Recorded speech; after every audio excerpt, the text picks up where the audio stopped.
gratidão e também para ouvir o que Deus tem para falar conosco por meio da sua poderosa palavra. 2 textos nós lemos na primeira carta do apóstolo João, e nós queremos estar pensando com a igreja, com os irmãos nesta noite, e nós com certeza vamos tirar lições importantes para a nossa vida diária, para o nosso elevo espiritual, até que Cristo volte para arrebatar a sua igreja. E nós queremos e devemos estar preparados para este grande dia, que será um dia de muita alegria para os salvos, para aqueles que alvejaram as suas vestes no sangue do Cordeiro,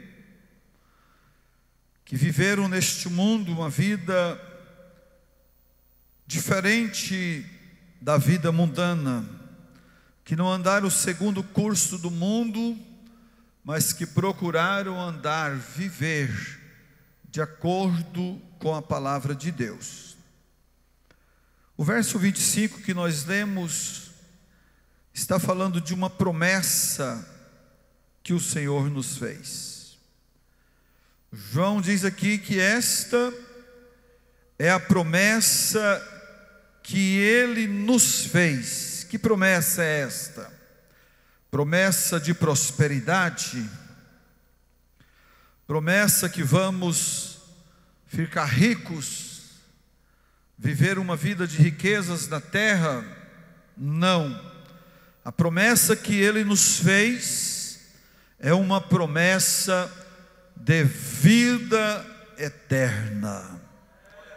Podemos não ter nada neste mundo, podemos não possuir bens materiais, boas casas, bons carros, uma boa conta bancária, quem sabe um bom trabalho, mas a palavra de Deus, ela nos diz que se nós temos o que comer, o que vestir, devemos estar com isso satisfeitos, porque o nosso tesouro não é neste mundo, o nosso tesouro está nos céus. Jesus, quando palmilhava a terra em um dos seus sermões, Ele aconselhou os seus discípulos e as pessoas que estavam com Ele, concernente aos tesouros. Jesus recomendou dizendo: não ajunteis tesouro na terra, onde a traça e a ferrugem consomem, onde os ladrões minam e roubam. Mas Jesus disse: ajuntai o vosso tesouro nos céus, porque lá o ladrão não pode roubar, a ferrugem e a traça não pode consumir. E é importante, quando nós meditamos na palavra de Deus, falando sobre o tesouro, Jesus disse que aonde estiver o teu tesouro, ali também estará o teu coração. Onde está o nosso tesouro?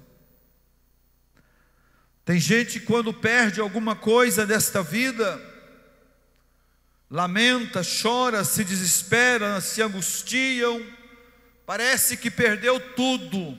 Mas o tudo que nós temos, que nós não podemos perder, é a certeza da nossa vida eterna com Cristo. Louvado seja o nome do Senhor.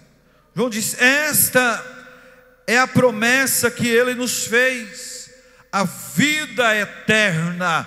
Como está a tua convicção concernente à vida eterna? Já conversei com pessoas crentes, irmãos, disse: olha, pastor, eu tenho muita dúvida concernente à minha salvação, à minha vida eterna. Olha, então vamos melhorar a nossa forma de servir a Deus. Nós temos que ter convicção somos homens, somos carne, somos tentados ao pecado, mas nós, irmãos, precisamos ter convicção da nossa salvação em Cristo. Glória a Deus. Temos que ter. A promessa foi feita por Jesus. O apóstolo Paulo, escrevendo aos Romanos, no capítulo 6, versículo 23, ele fala do salário do pecado. Ele fala: olha, o salário do pecado é a morte, mas o dom gratuito de Deus é a vida eterna por Cristo Jesus, o nosso Senhor. Quem está em Cristo, diz a palavra, que nova criatura é. Então não te preocupe com as coisas do passado, com os pecados dantes cometidos. Vamos nos preocupar agora em estar na presença do Senhor, em fazer a vontade do Senhor, em andar na direção do Espírito, em viver uma vida que seja agradável a Ele, para que nós possamos dizer com certeza: eu estou caminhando para os céus. Jesus me prometeu esta vida eterna e com certeza eu chegarei lá. Nós temos que ter convicção, nós temos que ter essa ousadia, glória a Deus, para dizer que somos salvos na pessoa de Jesus. Eu não sei se já contei aqui de um irmão em São Paulo. Eu conheci esse irmão visitando um amigo nosso lá em Sumaré, estado de São Paulo. Aquele irmão, ele veio do mundo do tráfico, das drogas, e ele aceitou a Cristo como Salvador da sua alma, e ele, cheio de entusiasmo, sabe como é os novos convertidos, né? Entusiasmado, alegre com a obra que Deus fez na sua vida. Deus o libertou das drogas, do tráfico, e ele estava feliz agora servindo a Jesus. Já tinha passado pelas águas, estava alegre. Ele começou a pregar a palavra, e ele disse: eu vou lá visitar os meus antigos amigos, lá do tempo do tráfico, do crime. E ele chegou e começou a testificar de Jesus, falando do projeto de Deus para a salvação do homem. E um daqueles com os quais ele convivia nos tempos passados, tirou uma pistola da sua cintura, colocou na cabeça dele e disse: se eu puxar o gatilho agora, o que vai fazer com esta sua salvação? Se você puxar o gatilho agora, eu estarei subindo para a presença do Senhor. Convicção, convicção da salvação. E esta promessa está aqui, irmãos. A promessa que Ele nos fez, promessa de vida eterna. Ele prometeu, e o que prometeu, Ele é fiel para cumprir com a sua promessa. Primeira carta a Timóteo 6,16 diz assim: aquele que só Ele tem a imortalidade e habita na luz, o qual nenhum homem o viu ou pode ver, o qual seja a honra, a glória e o poder sempiterno. Amém. Foi este que nos deu a garantia. Lembra daquele homem que estava crucificado junto com Jesus? Eram dois. Um blasfemava do mestre, criticava, zombava, dizendo: salva, desça da cruz, salva-te a nós também. O outro olhava e repreendia: rapaz, tu não temes a Deus, estando na mesma condenação? Os nossos feitos merecem isso, mas este nenhum mal fez. E olhou para Jesus e disse: Senhor, lembra-te de mim quando entrares no teu reino. Jesus disse: hoje estarás comigo no paraíso. Então Jesus, irmãos, Ele nos dá esta garantia. Por isso que o crente não pode estar cocheando entre dois pensamentos. Nós temos que ter pensamento firme.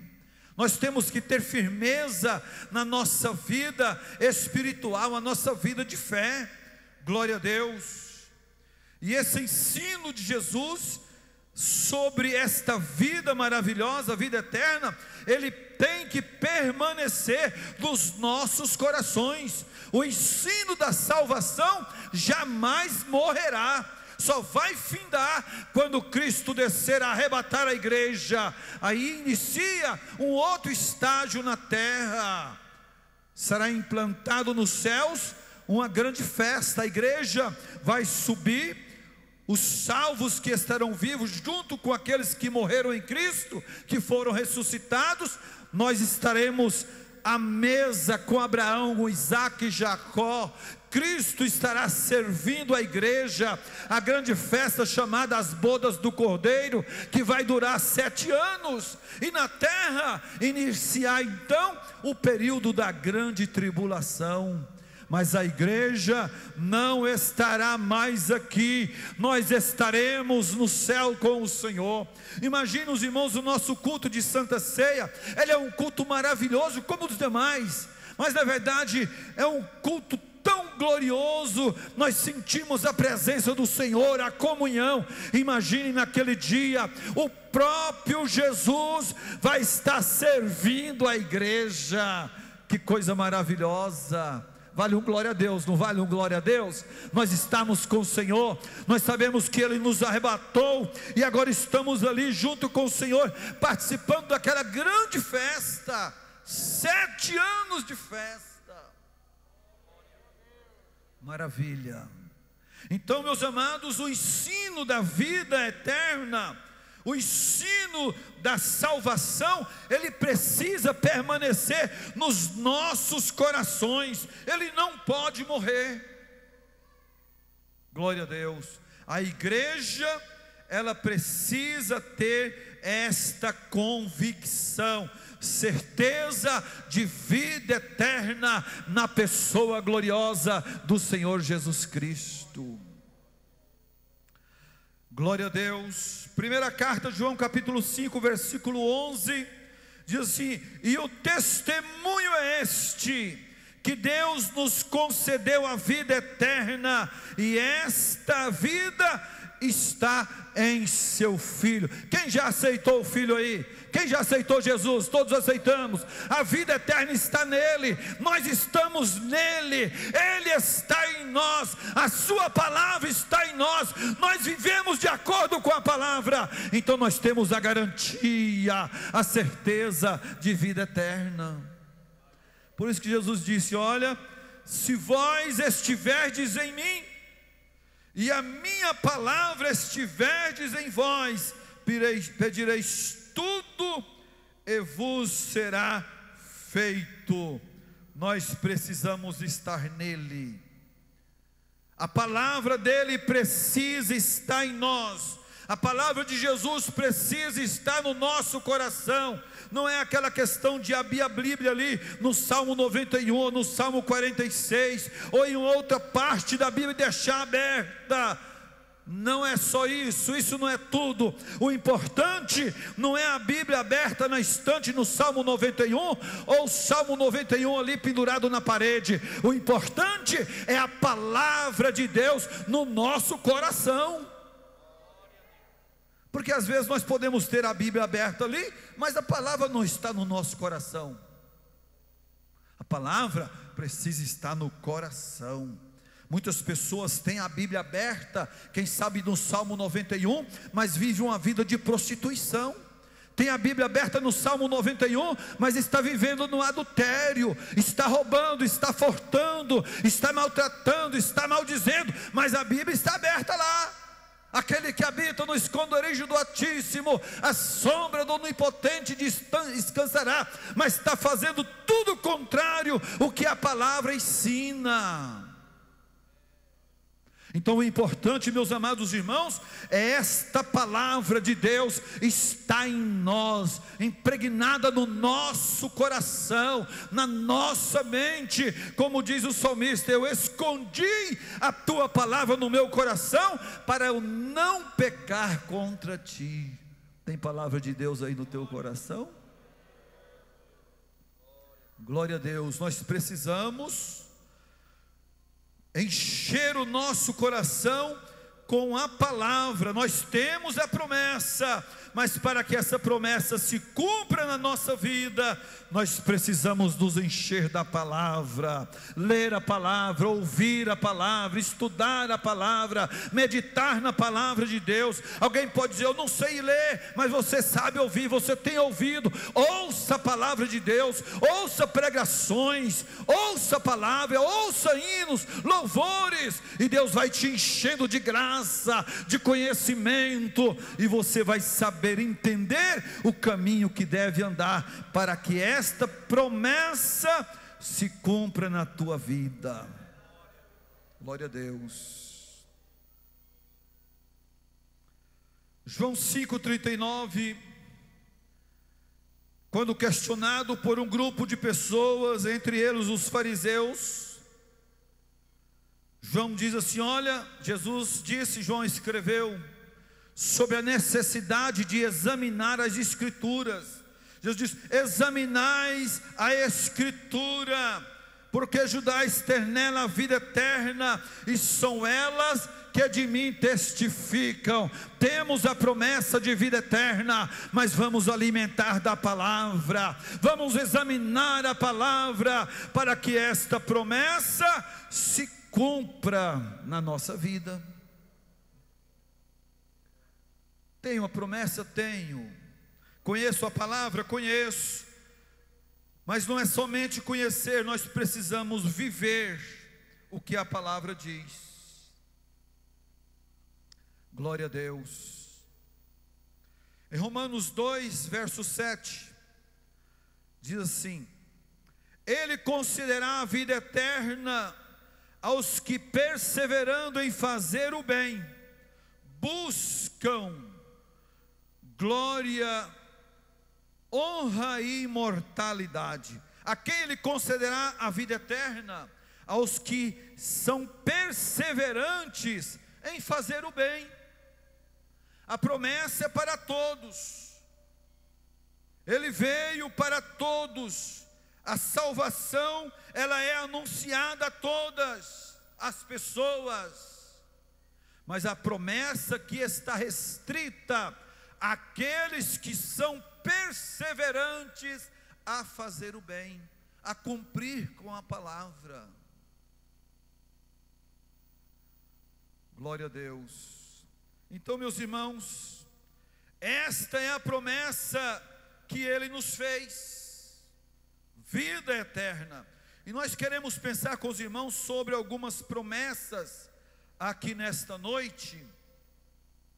Mas voltando aqui no versículo de número 16, quando o apóstolo João escreve dizendo: porque tudo que há no mundo, aí ele fala aqui da concupiscência da carne, da concupiscência dos olhos e a soberba da vida. Ele diz: olha, nada disto é do Pai, mas é do mundo. E ele conclui dizendo que o mundo passa e a sua concupiscência, mas ele diz assim: aquele que faz a vontade de Deus permanece para sempre. Você pode ser caluniado, você pode estar sendo injuriado, você pode estar sendo perseguido por causa do nome de Jesus, por causa do Evangelho, mas se você está perseverando em fazer a sua vontade, você está garantindo a sua salvação, a sua vida eterna. Pode me perseguir, mas eu não vou me arredar daqui. Pode me maltratar, mas eu vou permanecer servindo ao Senhor, vou permanecer fazendo a vontade do Senhor. Deva ser essa, irmão, a nossa posição, o nosso posicionamento. Está sendo perseguido aí? Persevera, porque não é Jesus que está te perseguindo, é simplesmente o homem. E às vezes por causa da carne, e às vezes por causa de Satanás, que influencia e usa as pessoas para nos perseguir. Mas o nosso compromisso, meus amados, não é com A, não é com B. O nosso compromisso é com o Senhor dos exércitos, é com o Rei dos reis e Senhor dos senhores. Glória ao nome de Jesus. Perseguiram aqueles que foram antes de nós, maltrataram aqueles que foram antes de nós. Se lermos a palavra do Gênesis ao Apocalipse, nós vamos estar acompanhando a trajetória de homens e mulheres que sofreram perseguições, mas que permaneceram fazendo a vontade de Deus, olhando para uma promessa. E nós temos a promessa. Glória a Deus. Nós queremos pensar aqui rapidamente sobre 3 aspectos do mundo pecaminoso que são hostis contra Deus, com base aqui nesse versículo 16. Primeiro aspecto do mundo pecaminoso que é hostil contra o Senhor: a concupiscência da carne. Que é isto? Que vem a ser isto? Que inclui os desejos impuros e a busca dos prazeres pecaminosos contra Deus. Concupiscência da carne. E nesta atualidade que nós estamos vivendo, nós vemos pessoas de todas as idades, de ambos os sexos, envolvido nisso aqui. Pessoas que estão se declinando diante dos desejos impuros, buscando os prazeres carnais, prazeres pecaminosos, que são hostis contra o Senhor. E às vezes é alguém que está com a Bíblia na mão, é alguém que está com a palavra, mas parece que a palavra não está preenchendo o coração. Existem pessoas que resistem à palavra. Deus fala na palavra, o Espírito Santo fala, a pessoa endurece o coração, e aí vai buscar se preencher com desejos impuros, nos prazeres carnais, na sexualidade. Mas que o Senhor nos guarde, que a mão poderosa de Deus esteja sobre a nossa vida, que Deus nos guarde dessas coisas, que o Senhor nos guarde, meus amados irmãos, das concupiscências da carne, desses desejos impuros que desagradam a Deus. E eles acontecem, estão aí. E hoje, com a facilidade que nós temos, através das redes sociais, isso é muito fácil. Nós podemos terminar o culto, chegar em casa e acessar a um site pornográfico, por exemplo, para satisfazer os desejos impuros da nossa carne. E isto é um dos aspectos mundano, hostil contra Deus. Então que o Senhor nos guarde, não é? Que a mão poderosa de Deus esteja sobre nós. Vamos ler primeira carta aos Coríntios, capítulo 6, o versículo 18. Se alguém encontrar primeiro do que eu. Primeira carta 6:18. Diz assim: estamos falando dos desejos impuros, dos prazeres impuros que são hostis contra Deus, e Deus recomenda através de Paulo à igreja de Coríntios, capítulo 6, da primeira carta, verso 18. Foge da prostituição. Todo pecado que o homem comete é fora do corpo, mas o que prostitui peca contra o seu próprio corpo.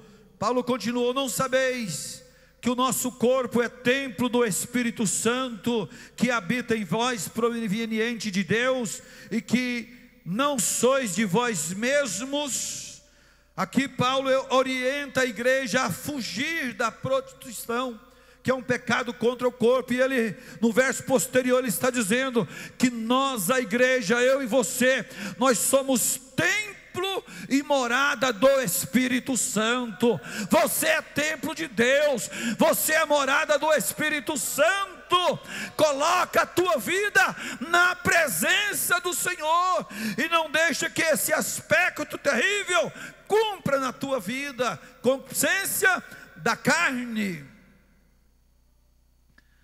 Vamos ver Colossenses 3, versículo de número 5, olha o que diz a palavra: mortificai, pois, os vossos membros que estão sobre a terra, a prostituição, a impureza, o apetite desordenado, a vil concupiscência e a avareza, que é idolatria. São recomendações da palavra de Deus para a igreja, e estas obras nós precisamos mortificá-las na nossa vida.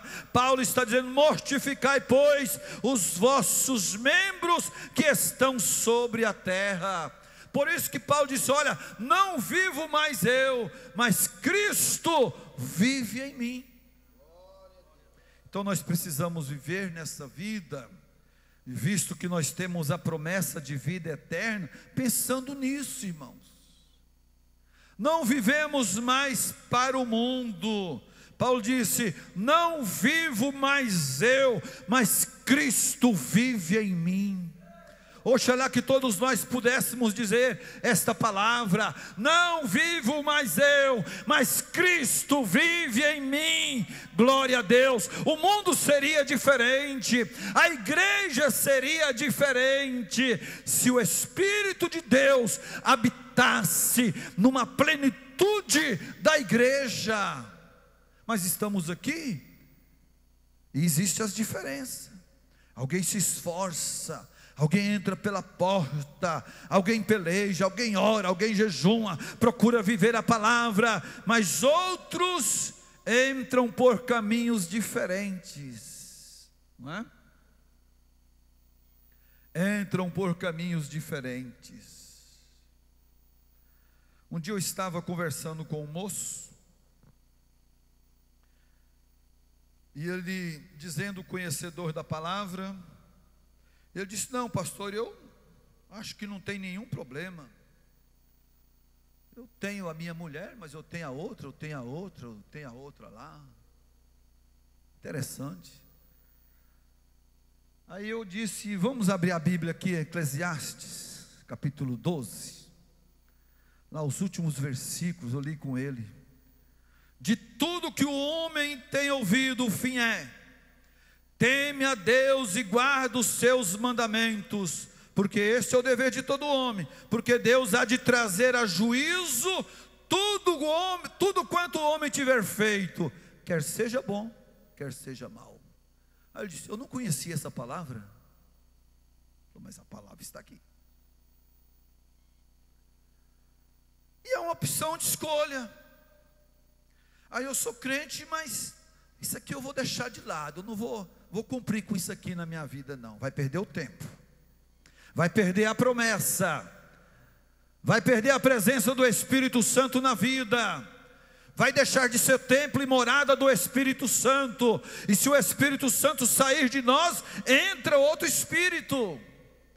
Lembra lá da parábola que Jesus contou sobre quando o valente habita numa casa, e chegando o mais valente, expulsa o valente, faz uma varredura. Jesus estava falando disso, irmãos. O valente ali era uma representação de Satanás. Ele tinha tomado posse da casa do homem, do coração do homem. Mas quando veio o mais valente, Jesus Cristo, o leão da tribo de Judá, o rei dos reis, o senhor dos senhores, ele expulsou esse valente que habitava no coração do homem, e o Espírito Santo passou a habitar nessa casa. Glória a Deus. Aí é a diferença. E Paulo está dizendo aqui: olha, vocês são templo e morada do Espírito Santo. Está sentindo a presença do Espírito Santo aí? Muito bem, meus irmãos. O primeiro aspecto mundano e pecaminosos que são hostis contra Deus é a concupiscência da carne. Segundo aspecto, a concupiscência dos olhos, que se refere à cobiça ou ao desejo descontrolado por coisas que os olhos veem, mas são proibidos por Deus. O desejo de olhar para aquilo que dá prazer, pecaminoso, concupiscência dos olhos. Você olhar para esse copo não vai te dar nenhum prazer pecaminoso. Nós olharmos para essa caixa de som não vai nos dar nenhum prazer pecaminoso. Mas a concupiscência dos olhos está falando disso. Faz menção da cobiça, do desejo descontrolado por coisas atraentes aos olhos. Quem sabe por um descuido, uma irmã mal vestida e alguém já, através dos seus olhos, já se sente atraído e começa a alimentar esses desejos no coração, desejo de olhar para aquilo que dá prazer pecaminoso, que preenche o desejo do ego humano. Esse é o segundo aspecto desse mundo pecaminoso que é hostil contra Deus. E nós, como crentes em Jesus, nós precisamos estar buscando a orientação de Deus, pedindo a Deus da sua graça, para que Ele guarde os nossos olhos. Lá em Apocalipse tem um versículo lá dizendo que precisamos pedir ao Senhor que unge os nossos olhos com o colírio. Nós precisamos, irmãos, ser homens espirituais. E quando a Bíblia diz homem, está dizendo também da mulher. Nós precisamos ser espirituais. Nós não podemos deixar cumprir em nós a concupiscência da carne, a concupiscência dos olhos, porque podemos com isso desagradar a Deus. Temos duas referências que anotei: Gênesis, Êxodo 20, 17, também Mateus 5, 28. Quando o Senhor, através de Moisés, quando ele escreve lá os 10 mandamentos, Êxodo 20, 17, alguém encontrou aí? Êxodo 20, 17. É bem conhecido o versículo. Se alguém encontrar, leia, por favor.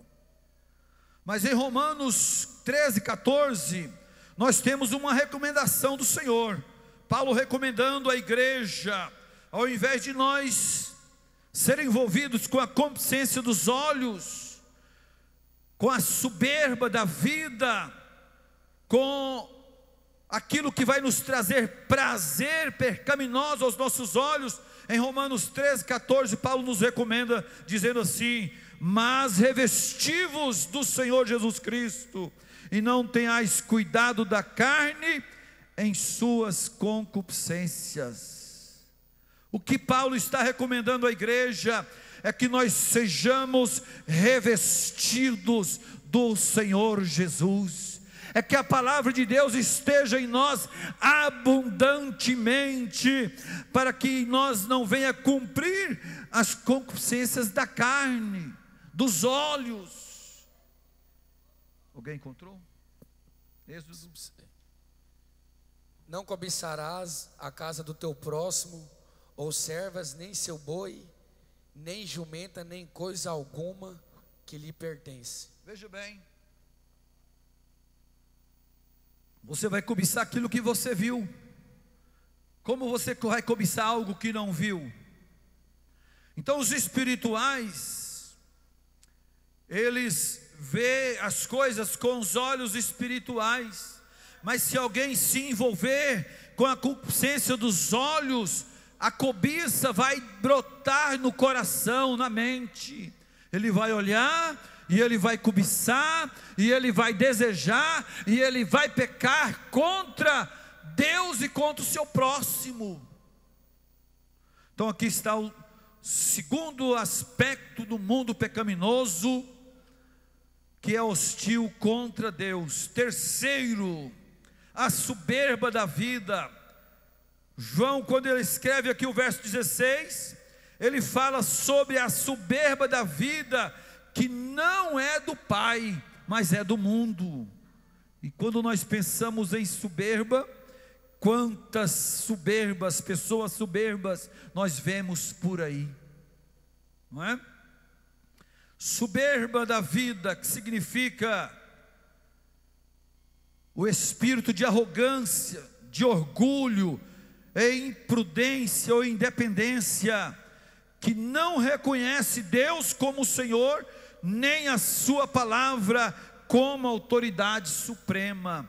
A pessoa que está vivendo a soberba da vida, ele olha, ele é orgulhoso, ele tem aquele espírito de independência, ele não reconhece a Deus como Senhor, ele não reconhece a palavra de Deus como suprema, mas ele leva a vida de acordo com o que ele pensa, com o que ele age. Eu acho que não tem problema, eu acho que isso é coisa de homem, é o homem que inventou, isso é coisa do ser humano. Não, meus amados irmãos, nós temos que estar olhando para a palavra. Cuidado com a soberba da vida, esse espírito arrogante, orgulhoso, esse espírito de independência, que não teme a Deus, que não é submisso à palavra de Deus. Lembra do filho pródigo? Estava com seu pai, desfrutando de tudo quanto tinha na casa do pai, tinha ali abundância, tudo que ele queria tinha, mas o espírito de arrogância, de orgulho, de independência entrou no coração do pródigo, e ele chega no seu pai e diz: pai, dá-me aí a parte da fazenda que me pertence. Arrogante, sentindo-se independente, se tornando insubmisso, não reconhecendo a autoridade do pai, e o pai então reparte a herança, reparte a fazenda, deu a parte que lhe era cabível, e ele ajuntou tudo depois de alguns dias e partiu para uma terra distante, sentindo-se o tal, não é? E na igreja assim, existem pessoas também que são orgulhosas, são insubmissas, não sabem estar debaixo de ordens, cumprir uma ordem de uma liderança, acha que já sabe tudo, acha que pode tudo. Tem pessoa que sabe, pensa que sabe, mas não sabe que não sabe, entendeu? Pensa que sabe, mas não sabe que não sabe. Esse moço aqui, ele achou que, não, com essa herança que eu vou pegar agora do meu pai, eu vou ter uma vida bem lá na frente, vou ter uma vida tranquila, sossegada, porque a herança é grande. Mas, meus amados irmãos, a coisa fora da direção de Deus não dá certo. Para dar certo, nós precisamos andar na direção do Senhor, na orientação do Espírito. Nós vamos vindo devagar, como diz a palavra, no passo do gado. Vamos caminhando, Deus com as mãos estendidas, com dificuldade, mas Deus vai nos fazendo prosperar, porque nós estamos segundo a sua orientação. Mas os que se envolvem na soberba da vida não tem um futuro brilhante.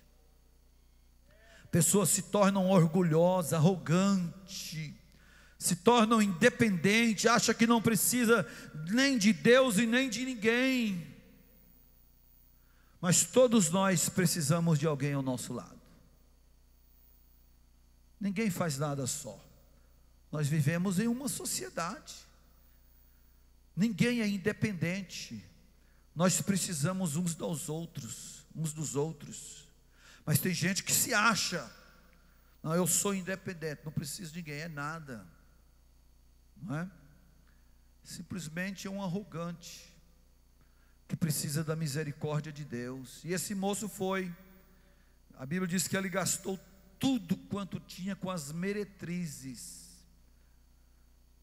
E tem gente na igreja trocando a chamada ministerial,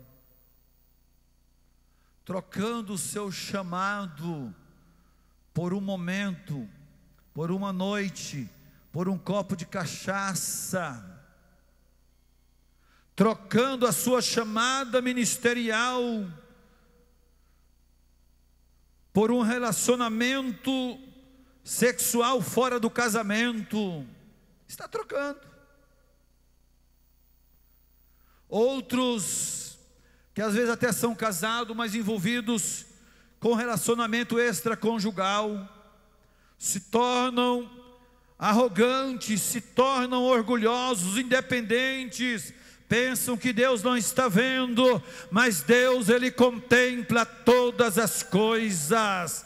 Glória ao nome de Jesus. Deus nos vê. Para onde me irei do teu espírito, diz o salmista? Para onde fugirei da tua face ou da tua presença? E ele começa a fazer algumas considerações. Ele disse: olha, se eu tomar as asas da alva e habitar na extremidade do mar, o Senhor ali está. Se eu fazer no Seol, nas trevas, a minha casa, até ali a tua mão me guiará, porque a luz e as trevas são para ti a mesma coisa. Deus está nos vendo. Então, meus amados, a soberba da vida é o terceiro aspecto deste mundo pecaminoso, que é hostil contra Deus.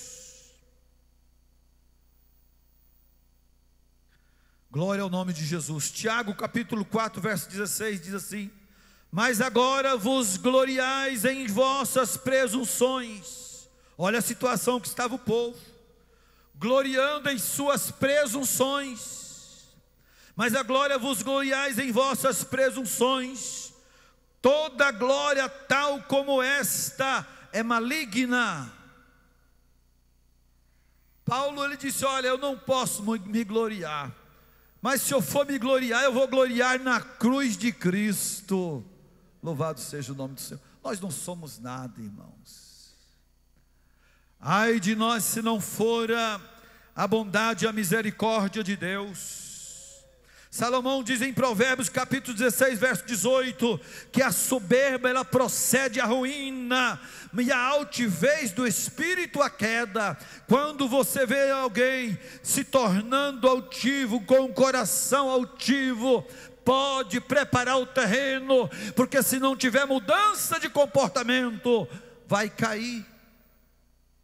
Quantos homens que começaram bem, mas terminaram mal?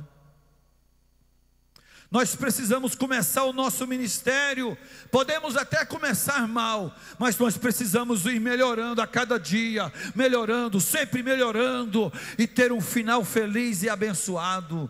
Mas alguém começa bem, deixa que a soberba da vida, deixa que a arrogância entre no seu coração, e ao invés de melhorar, ele vai piorando, e ele termina mal. Mas que Deus nos guarde, que o Senhor Deus nos sustenta com a sua presença. Glória a Deus. Então aqui estão os três aspectos desse mundo pecaminoso. Temos aqui algumas referências, mas o tempo não permite. Mas eu escrevi uma frase assim: o sistema deste mundo é temporário, e ele será destruído por Deus. Os irmãos já ouviram muito aquela frase que a glória do homem é passageira? A glória humana é passageira. As pessoas hoje, vamos falar às vezes de um cantor que ele lança lá um CD, um DVD, seja lá o que for, e ele começa a fazer sucesso. É glória humana. Aquilo passa, o seu tempo passa, daqui a pouco vem outro depois dele, e o nome dele já fica no esquecimento. É a glória humana. Alguém se destaca hoje e amanhã ninguém fala mais nele. Tudo passou. A glória humana é passageira. O sistema do mundo é temporário e ele será destruído por Deus. Mas a palavra de Deus diz que aqueles que andam segundo a palavra do Senhor, aqueles que foram chamados por Deus e permanecem na sua palavra, eles vão herdar a vida eterna em Cristo Jesus, o nosso Senhor. Oh, glória a Deus. Nós estamos em um mundo que tudo aqui é temporário, meus irmãos. Salomão escreveu dizendo que tudo que é, já foi um dia no passado. E ele diz assim, e Deus pede conta do que passou. Então, o mundo, tudo aqui é temporário. Hoje alguém está no auge.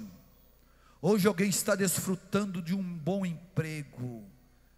Hoje alguém, quem sabe nasceu num berço de ouro, ele tem tudo sem nenhuma dificuldade, mas tudo passa, vai passar, glória a Deus. Então o que não passa, a Bíblia diz que aquele que fizer a vontade de Deus, permanece para sempre. Glória a Jesus. Então, meus amados, eu queria falar sobre 4 promessas, com base ainda nesse assunto, mas o tempo não vai dar. Na próxima terça-feira nós podemos dar continuidade. Nós temos aqui a promessa da salvação, a promessa de vida abundante, a promessa de paz e a promessa de provisão. Certamente na próxima terça-feira, se o Senhor nos permitir, nós voltaremos aqui a meditar nesse texto sagrado e vamos dar continuidade, e assim estaremos alimentando da poderosa palavra de Deus. Esta é a promessa que Ele nos fez, a vida eterna. Vamos lutar para não perdermos a nossa vida eterna. Jesus diz, aquele que perseverar até o fim, será salvo. Coisa maravilhosa. Que Deus abençoe a igreja, que o Espírito Santo continue falando em nossos corações. Nós vamos ouvir as crianças.